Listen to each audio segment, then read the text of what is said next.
The human experience, a vast and intricate realm, is often likened to a tapestry, a complex weave of emotions and events that shape our lives.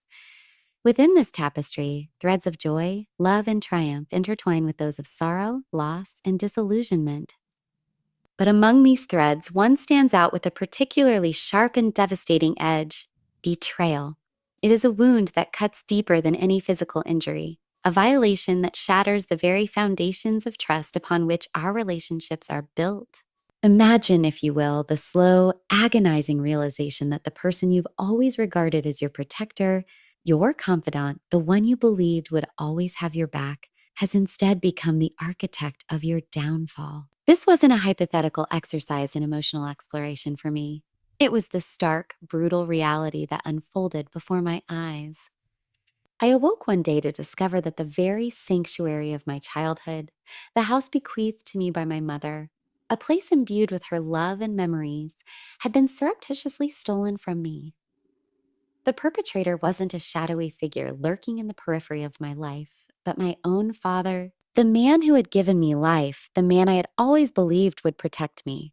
He operated under the calculated assumption that I was a mere fragile, emotional young woman, easily swayed by tears and resignation.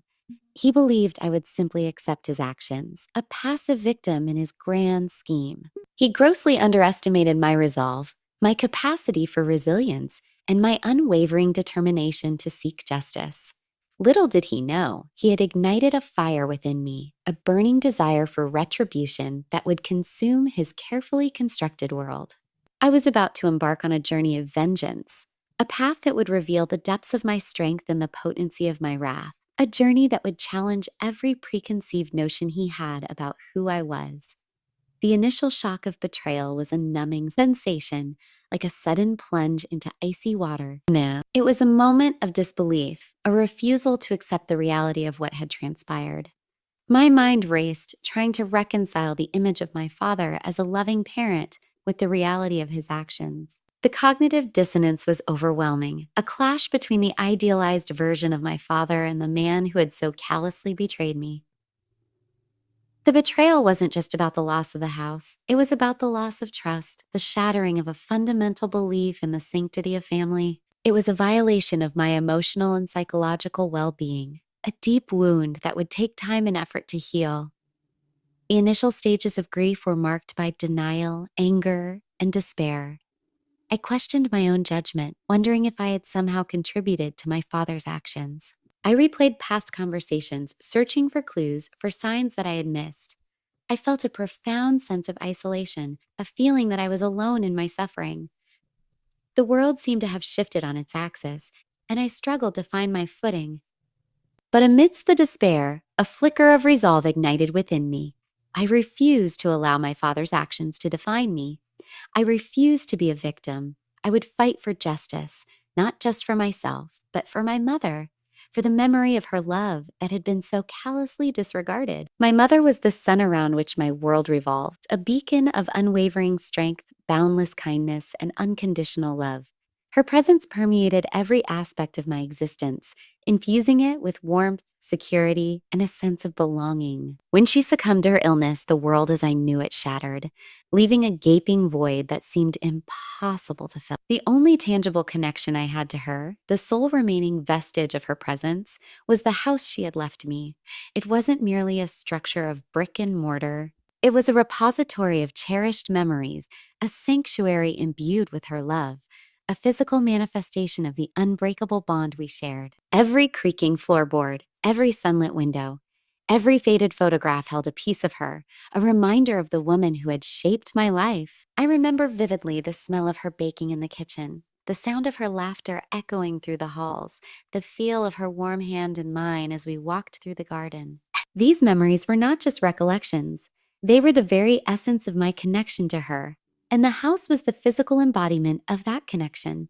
Legally, the house was indisputably mine, a rightful part of my inheritance, a legacy passed down from mother to daughter. The house itself was a Victorian structure, built in the early 1900s, Its aged wooden floors creaked with every step, a comforting sound that echoed through the hall. The walls, painted in soft pastel hues, held faded photographs of family gatherings, of birthdays and holidays, of moments captured in time. The garden, a sprawling expanse of green, was a sanctuary of its own, filled with roses, lilies, and the sweet scent of honeysuckle. My mother had spent countless hours tending to her garden, her hands nurturing the flowers, her love infusing the earth. The kitchen, the heart of the home, was where my mother had spent much of her time. The aroma of her baking, of cinnamon and vanilla, filled the air, a comforting scent that permeated every corner of the house. The dining room, with its long mahogany table, was where we shared meals, where we laughed and talked, where we created memories that would last a lifetime. The living room, with its plush sofas and crackling fireplace, was where we gathered on cold winter nights, where we read books, watched movies, and simply enjoyed each other's company. The bedrooms, with their soft, cozy beds, were where we retreated at the end of the day, where we dreamed and rested, where we found solace and peace. Every room, every corner, every object in the house held a memory, a piece of my mother, a connection to the past. My father, however, seemed to operate under a different set of moral and ethical principles. His grief, if he felt any, was short-lived, quickly replaced by a hasty remarriage to a woman named Lisa. Lisa was a stark contrast to my mother, a younger woman driven by material desires, viewing my father as a mere source of financial security, a means to an end. Her presence was a jarring intrusion, a stark reminder of the void left by my mother's absence, a constant reminder of how different my life had become. Lisa's arrival was like a storm, disrupting the tranquility of the house, shattering the peace that had settled after my mother's passing. She brought with her a whirlwind of change, rearranging furniture, discarding sentimental items, and imposing her own style on the house.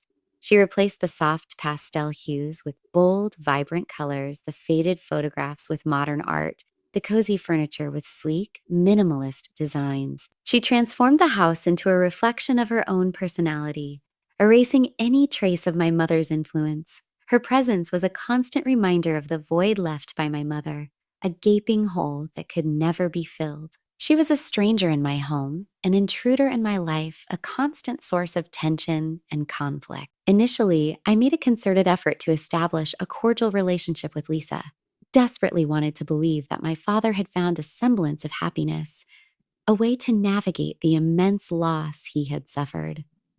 I clung to the hope that she could somehow fill the void left by my mother's absence, that she could bring a sense of normalcy back to our fractured family. However, it soon became evident that Lisa's presence was a disruptive force, casting a long shadow over the home I had always known. She treated me as an unwelcome intruder, an obstacle to her ambitions, a constant reminder of a past she sought to erase. She saw me as a rival, a threat to her newfound control over my father and his resources. She would often make subtle yet pointed remarks about my mother, attempting to diminish her memory and replace it with her own presence. She would rearrange furniture, discard sentimental items, and generally try to erase any trace of my mother's influence. My father, once a source of unwavering support, began to withdraw, his affection replaced by an unsettling detachment. He seemed to be under Lisa's spell, his judgment clouded by her influence. He would dismiss my concerns, minimize my feelings, and generally side with Lisa in any disagreement. I felt increasingly isolated and alienated in my own home, a stranger in a place that had once been my sanctuary. The subtle remarks were like tiny daggers, each one piercing my heart, reminding me of my mother's absence.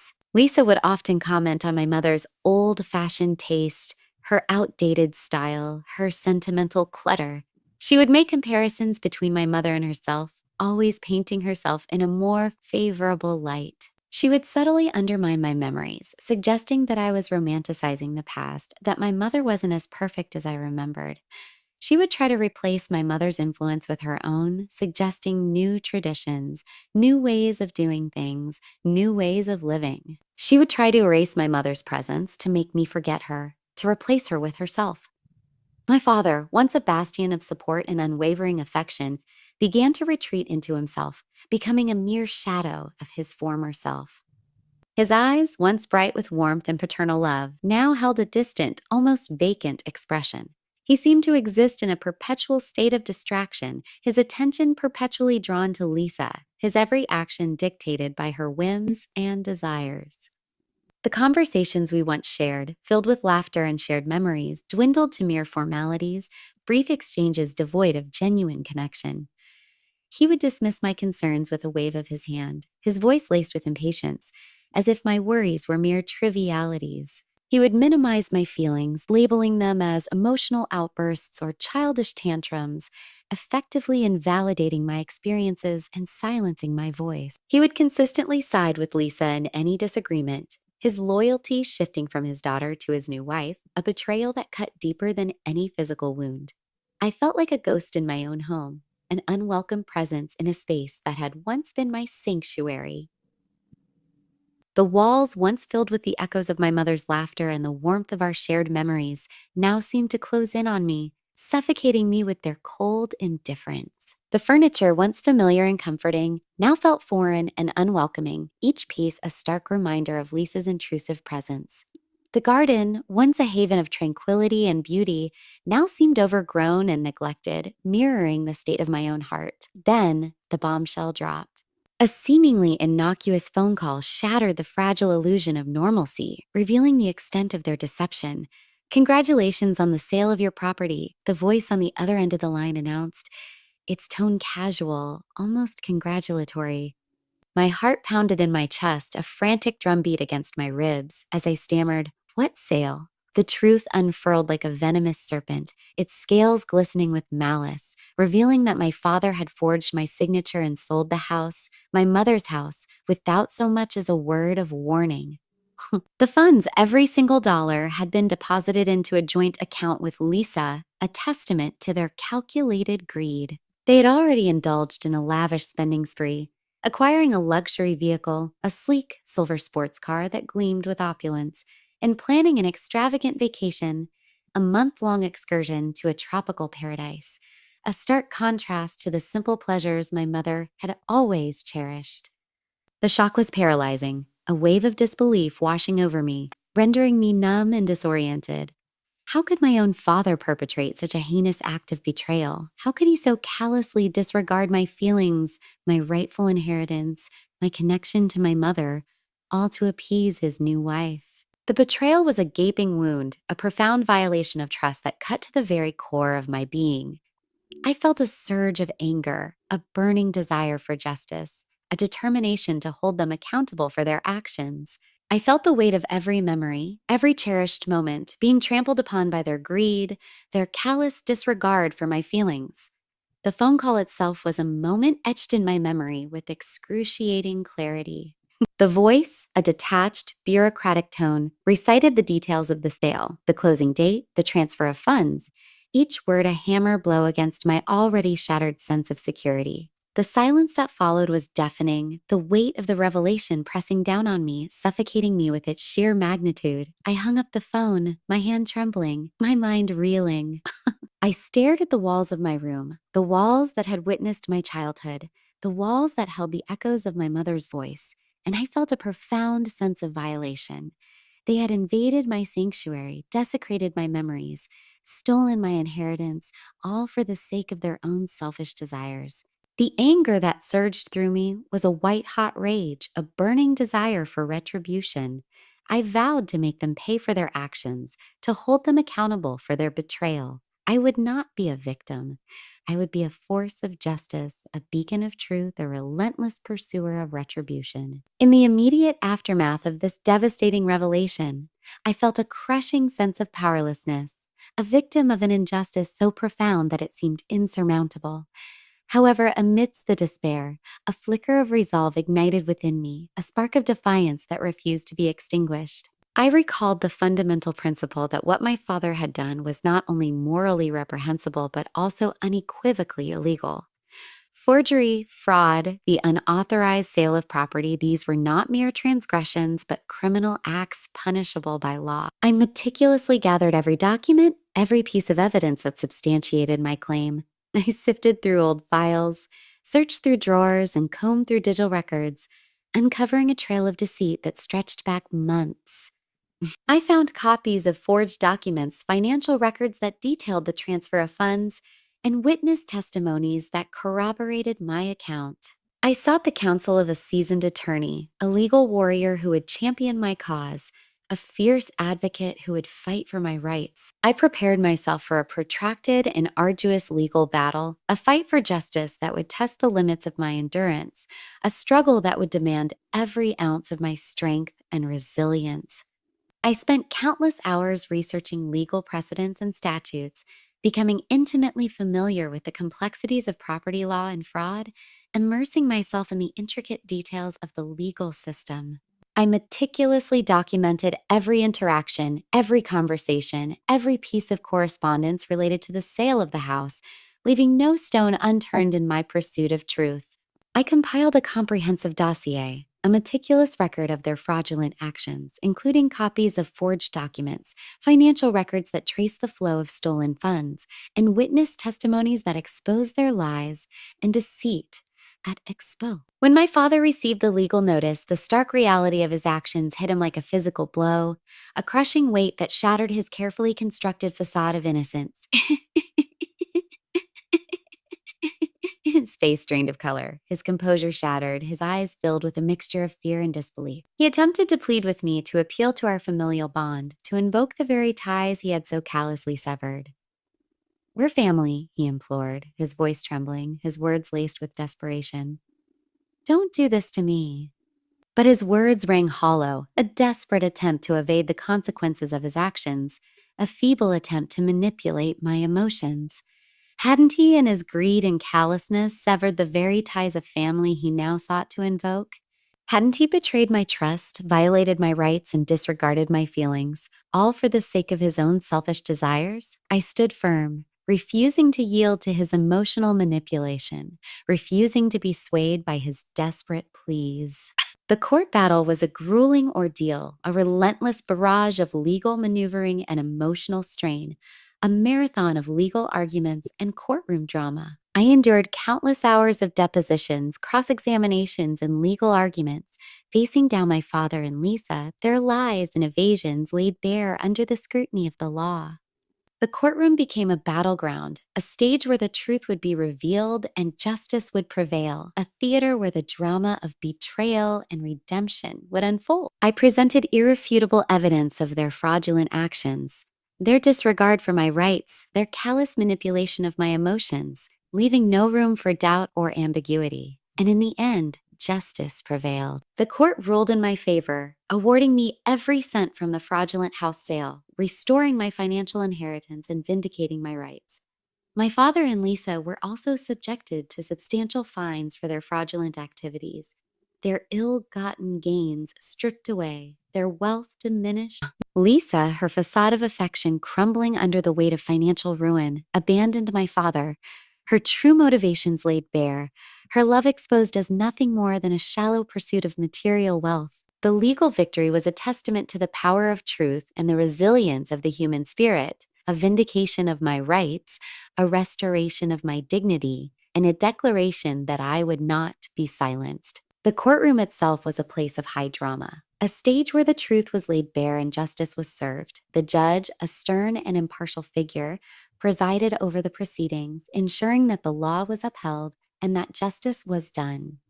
The lawyers, skilled and articulate, presented their arguments, their voices echoing through the hallowed halls of the courtroom.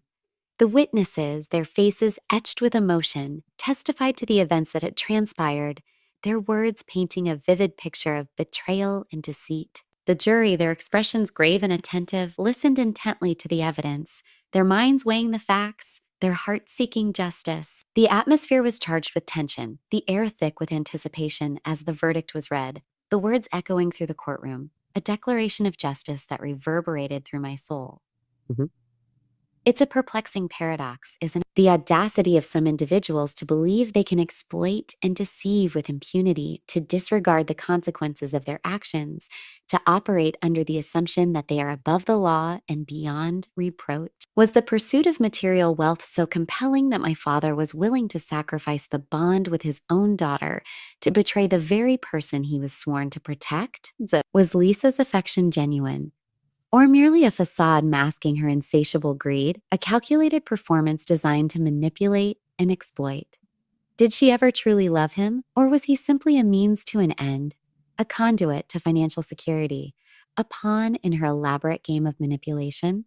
These questions lingered in the air, unanswered yet profoundly revealing, casting a stark light on the complexities of human motivation and the depths of human depravity. What motivates a parent to betray their child, to shatter the very foundation of trust upon which their relationship is built? What drives someone to prioritize material gain over familial bonds, to sacrifice the love and loyalty of their own flesh and blood for the fleeting allure of wealth? What kind of person abandons their partner when the money runs out, when the facade of prosperity crumbles, revealing the true emptiness of their soul? These questions echoed in my mind, challenging my understanding of human nature and the complexities of relationships, forcing me to confront the uncomfortable truths about the darkness that can lurk within even the closest of bonds. I found myself questioning the very nature of trust, the fragility of familial bonds, and the potential for darkness within even the closest of relationships, the insidious ways in which betrayal can erode the very fabric of our lives. I wondered if I would ever be able to trust again, if I would ever be able to reconcile the image of my father as a loving parent with the reality of his betrayal, if I would ever be able to erase the scars left by his actions. The emotional toll of this experience was immense, leaving me with a deep sense of vulnerability and a lingering fear of being betrayed again, a constant reminder of the fragility of human relationships and the potential for even the closest bonds to be shattered. The betrayal was not merely a single act, but a series of calculated choices, a deliberate erosion of trust that unfolded over time. Each dismissed concern, each minimized feeling, each sided argument was a subtle reinforcement of my father's shifting loyalties, a gradual distancing that culminated in the ultimate act of betrayal. The realization that he had forged my signature, a symbol of my identity and autonomy, was a profound violation, a stripping away of my sense of self. It was a message that my rights, my feelings, my very existence were inconsequential in the face of his desires. The financial loss, while significant, was secondary to the emotional devastation. The house, my mother's legacy, was not merely a piece of property. It was a repository of memories, a tangible connection to the woman who had shaped my life. Its sale was not just a financial transaction, it was a desecration of my mother's memory, a callous disregard for the love and legacy she had left behind. The betrayal extended beyond my father and Lisa. It was also a betrayal of my own expectations, my own beliefs about the sanctity of family. I had always believed that family was a safe haven, a source of unconditional love and support. My father's actions shattered that belief, forcing me to confront the harsh reality that even those closest to us can inflict the deepest wounds. The process of healing was not linear. There were moments of anger, moments of sadness, moments of doubt. I questioned my own judgment, wondering if I had somehow contributed to my father's actions. I replayed past conversations, searching for clues, for signs that I had missed. I felt a profound sense of isolation, a feeling that I was alone in my suffering, adrift in a sea of betrayal. The world seemed to have shifted on its axis, and I struggled to find my footing, to navigate the unfamiliar landscape of a life shattered by betrayal. But the legal victory, the reclamation of my financial inheritance, was merely the prelude to a more profound and intricate form of retribution, a deeper level of justice that transcended the boundaries of the courtroom. What transpired next, the actions I undertook in the aftermath of the court case, constituted the true essence of my revenge, a carefully orchestrated campaign to expose their deceit and hold them accountable in the court of public opinion. The legal battle was a necessary step, a means to rectify the financial injustice, but it was the subsequent actions that truly addressed the emotional and moral wounds inflicted upon me, the scars that ran deeper than any financial loss. The court's ruling restored my financial standing, but it did not heal the scars of betrayal, the lingering pain of a trust shattered and a bond broken. I sought a deeper form of justice, a way to expose the truth and hold my father and Lisa accountable for their actions in the court of public opinion. a realm where their reputations and social standing were held in the highest regard. I knew that their reputation, their social standing, and their sense of security were far more valuable to them than any financial gain, that the loss of these things would inflict a far greater wound than any monetary penalty. I decided to strip them of these things, to expose their deceit to the world, to shatter the illusion of respectability they had so carefully cultivated. I decided to make them feel the same isolation and shame that they had inflicted upon me, to force them to confront the consequences of their actions. The legal victory, while satisfying, was merely a symbolic gesture, a vindication of my rights in the eyes of the law. True justice required a more comprehensive approach, one that would expose their deceitful actions and hold them accountable in the court of public opinion, a realm where their reputations and social standing were held in the highest regard.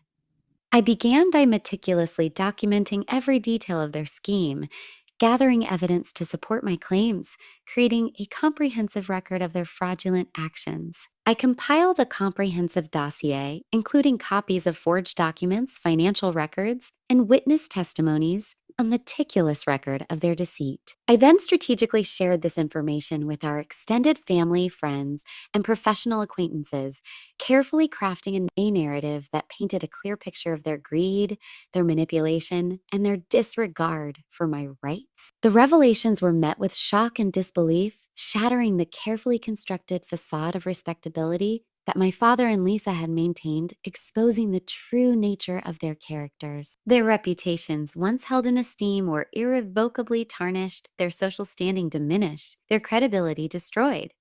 My father's professional standing was destroyed, his employment terminated, his career in ruins. The social and professional consequences of their actions were devastating, isolating them from their former circles of influence, turning them into pariahs.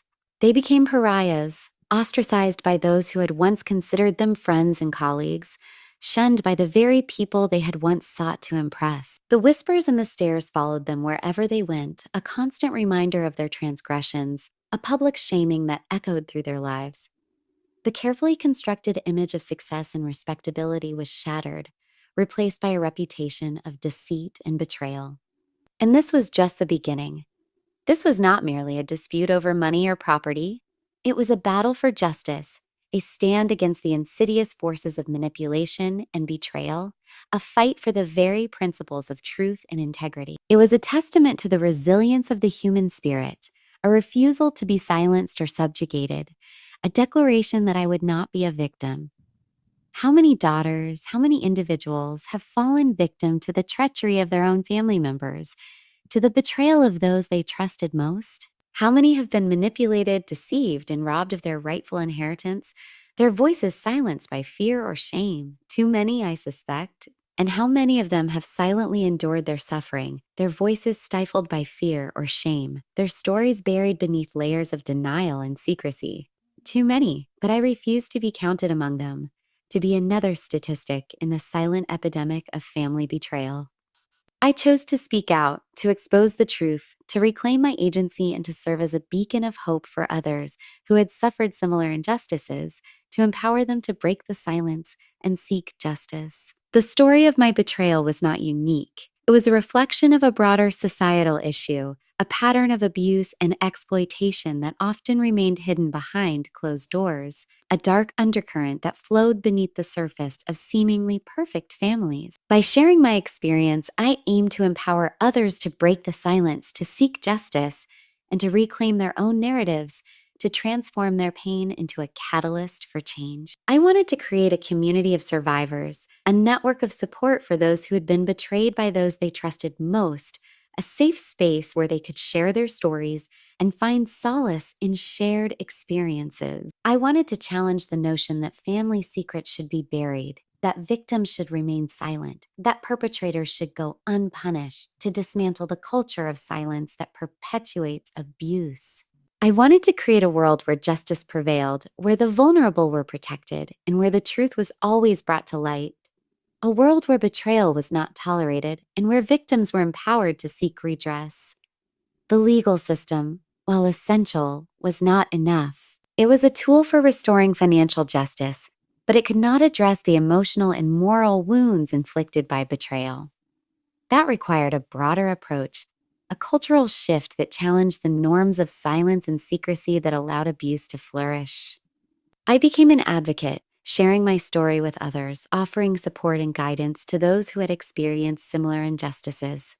I spoke at conferences, wrote articles, and participated in online forums, using my experience to raise awareness and empower others. I wanted to create a movement, a force for change that would challenge the status quo and create a more just and equitable world. Following the court's verdict, I embarked on a campaign to ensure that my father and Lisa would never again inflict such harm on another unsuspecting victim, to dismantle their carefully constructed facade of respectability and expose their true nature to the world. I understood that the legal victory, while significant, was merely a symbolic gesture, a vindication of my rights in the eyes of the law. True justice required a more comprehensive approach, one that would expose their deceitful actions and hold them accountable in the court of public opinion, a realm where their reputations and social standing were held in the highest regard. I began by meticulously documenting every detail of their scheme, gathering evidence to support my claims, creating a comprehensive record of their fraudulent actions. I compiled a comprehensive dossier, a meticulous record of their deceit, including copies of forged documents, financial records, and witness testimonies. Each piece of evidence was meticulously organized, each document carefully annotated, each witness statement thoroughly vetted. I then strategically shared this information with our extended family, friends, and professional acquaintances, carefully crafting a narrative that painted a clear picture of their greed, their manipulation, and their disregard for my rights and intertwine. I didn't simply distribute the evidence. I presented it in a way that resonated with the audience, highlighting the emotional betrayal, the violation of trust, and the callous disregard for familial bond. I spoke with individuals privately, sharing my story in detail, answering their questions, and addressing their concerns. I provided them with copies of the documents, allowing them to see the evidence for themselves, to form their own conclusions. The revelations were met with shock and disbelief, shattering the carefully constructed facade of respectability that my father and Lisa had maintained, exposing the true nature of their characters. Their reputations, once held in esteem, were irrevocably tarnished, their social standing diminished, their credibility destroyed. The whispers began, spreading like wildfire through their social circles, turning them into pariahs. My father's professional standing was destroyed, his employment terminated, his career in ruins. The company he worked for, a prestigious firm, could not afford to be associated with someone whose reputation was so thoroughly compromised. The social and professional consequences of their actions were devastating, isolating them from their former circles of influence, turning them into pariahs, ostracized by those who had once considered them friends and colleagues, shunned by the very people they had once sought to impress. The carefully cultivated relationships they had built over years were shattered, their social network reduced to rubble. The whispers and the stares followed them wherever they went, a constant reminder of their transgressions, a public shaming that echoed through their lives, a scarlet letter branded onto their reputations. The carefully constructed image of success and respectability was shattered, replaced by a reputation of deceit and betrayal, a mark of shame that would forever stain their characters. As for me, I channeled my pain and anger into building a new life, a life independent of the shadows of betrayal, a life defined by my own terms. I understood that dwelling on the past would only perpetuate my suffering, that clinging to resentment would only poison my soul. I focused on healing, on rebuilding my sense of self-worth, and on creating a future that was defined by my own terms, a future free from the toxic influence of my father and Lisa. I understood that forgiveness, while a noble ideal, was not always possible, and that true healing came from reclaiming my power, from refusing to be a victim. I purchased a new home, a sanctuary that was truly mine, a space free from the tainted memories of the past, a symbol of my independence and resilience. I chose a modern design, a stark contrast to the Victorian house I had lost, a reflection of my desire to move forward, to embrace the future. I filled it with light laughter and the warmth of genuine friendships, creating a space that was both welcoming and empowering. I surrounded myself with supportive friends and family, individuals who had stood by me during the darkest of times, who had offered their unwavering support and encouragement.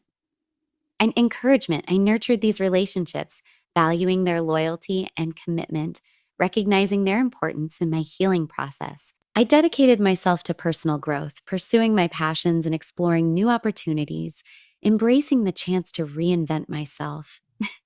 I traveled, exploring new cultures and broadening my horizons, discovering new aspects of myself. I learned new skills, challenging myself to step outside my comfort zone, expanding my knowledge and abilities.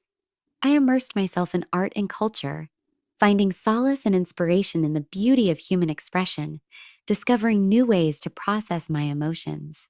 I transformed my pain into a catalyst for positive change, becoming an advocate for victims of fraud and betrayal, using my experience to empower others.